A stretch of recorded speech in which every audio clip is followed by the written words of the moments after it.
Yes, everybody, welcome back to the channel. My name is Stephen Howson. This is 5 things that we learned watching Manchester United in an empty stadium absolutely batter LASK. Number 1 then, unbeaten in 11 games. Solskjaer has overseen Manchester United's best run of form since he took over from Jose Mourinho all the way back in December 2018. And this run has seen us being pushed into the quarterfinals of the FA Cup. And you could basically say the quarterfinals of the Europa League, as I'm pretty sure if we do get to see that game played back against LASK, then I'm pretty sure we're probably not going to lose 6-0. I mean, if you want to clip me up saying that and we lost 6-0, then fucking hell, I deserve it, don't I? I believe that we are going places. I believe that we're on the right track that Manchester United need to be on. There are different cultures at different clubs and different ways of doing things, and believe in the way that we do things at Manchester United now. I don't necessarily believe in everything we've done before, but at the moment, I really believe in what we're doing. I think I'm the right man, but I'm not going to sit here and talk about that. The proof is in the pudding at the end of the day. Solskjaer really has started to oversee a culture change. We were just looking at some stats earlier, and it was Manchester United have scored 5 or more goals 4 times under Solskjaer. We didn't do that under Jose Mourinho. What we also didn't do was have the second highest amount of clean sheets in Europe, and we picked another one up against LASK yesterday.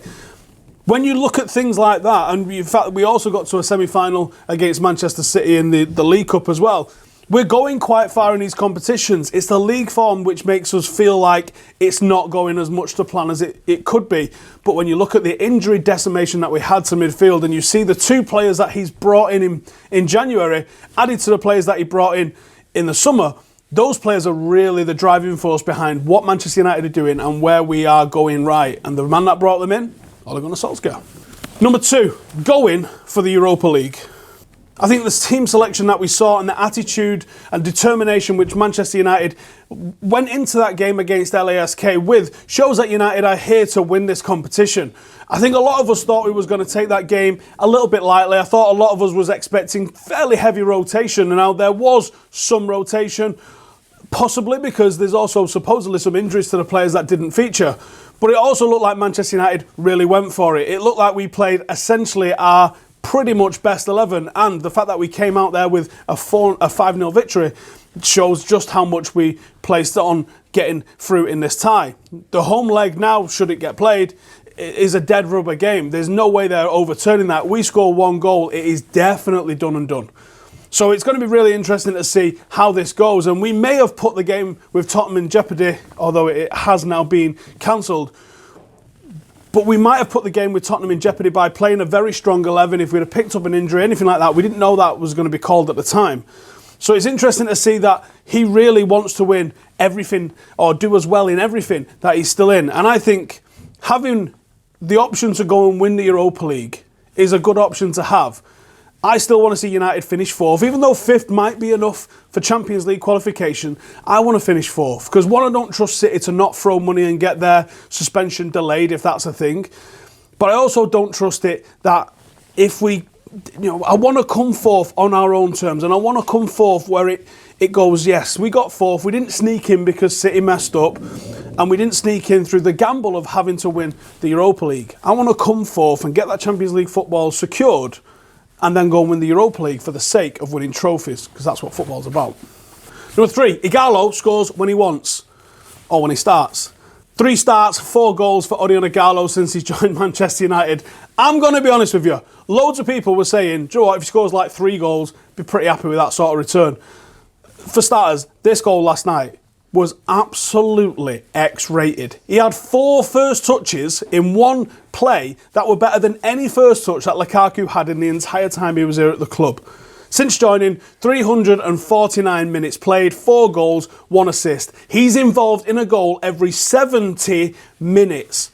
Oh my God. I think everybody had their doubts. Everyone expected limitations with his game. Everyone thought, is he going to be able to adapt to it after basically taking a year out in China? Ighalo has took to this unbelievably well and done way better than I expect any of us thought it could possibly go. How many goals is he going to end up with? If he ends up with double figures goals by the end of the season, if the season gets played, how outrageous is that? Number 4, magical Mason Greenwood. The Europa League seems almost too easy for Mason Greenwood. 7 appearances, 5 goals, 1 assist. This kid is 18 in his proper full debut season. Just imagine what he can do once he's had numerous seasons and experience and the confidence that comes with being played in, week out, and not having to impress every time you get on the pitch for 5 minutes. Mason Greenwood is having the season of dreams. Mason Greenwood's come in and he's not been relied upon due to the injuries. He's probably featured maybe a little bit more than you would expect, but it also feels like his introduction is managed. He doesn't feel rushed, it doesn't feel forced, it feels like almost like we're holding him back, if anything.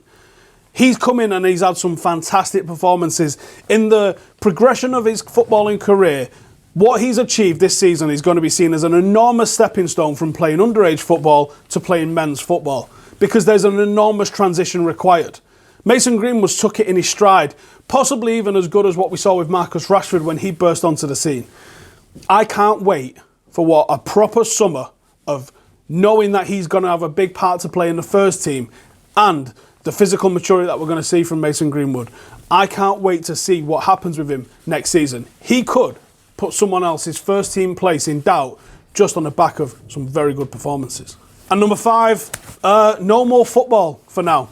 As you'll have seen everywhere, every single league started to go today. The French league got suspended. UEFA announced that all competitions in Europe, Europa League and Champions League are suspended until further notice.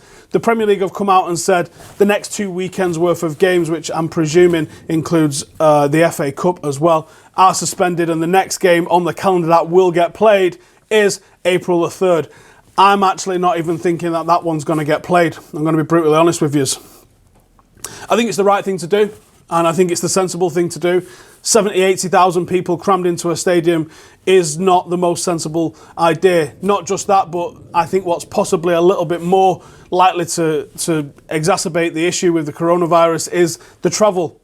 Being on the trains, being on coaches, being in pubs, all that sort of stuff, not just the fact that you're in the stadium. So I think it's a sensible idea, and I can't wait for the football to come back. At the moment, we're in a bit of a period where nobody knows what's going on. If you're looking for something to do in the downtime, then we have got some fixtures for Stretford Paddock FC. If you're interested in checking out where we're playing, what we're up to and all the rest of that, I'll leave some information down in the link below. We've also got loads of merch as well, which has just come. There's loads of merch that's for sale on the site. We've got the playing shirt. We've got mugs with me and Joe on. We've got the Stretford Paddock badge mug.